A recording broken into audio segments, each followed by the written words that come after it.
So Senate recently passed what's called a rescission package or the Rescission Act of 2025. But what is it and what does it mean for you? Well, let's start at the beginning because there's a rescission and there's a rescission package. A rescission cancels approved funding. A rescissions package is a formal request to cut $9 billion in funding in several areas. So the Rescissions Act of 2025 was introduced to the House on June 6th and then eventually signed into law by the President on July 24th of this year. So with that being said, here's what's in it. So there are proposed cuts to foreign aid, and it proposes about $7.9 billion in funding cuts to foreign aid and international spending, including for economic assistance, disaster assistance, health programs, and peacekeeping activities. For context, more than 20 federal agencies fund these foreign assistance and report their activities through the State Department and USAID. And according to the most recent data, the U.S. committed $99.8 billion in foreign aid to 172 countries in the 2023 fiscal year, which was a 77-year high.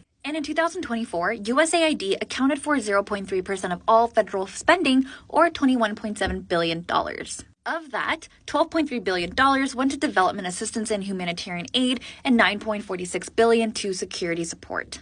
There are also proposed cuts to the Corporation for Public Broadcasting. So think things like PBS and NPR. President Trump's May 2025 executive order called for an end to government funding for media outlets that don't meet standards of fairness, accuracy, and nonpartisanship. So then the Rescissions Act also follows up by proposing eliminating all funding for the Corporation for Public Broadcasting, also known as CBP, for 2026 and 2027, totaling around $1.7 billion.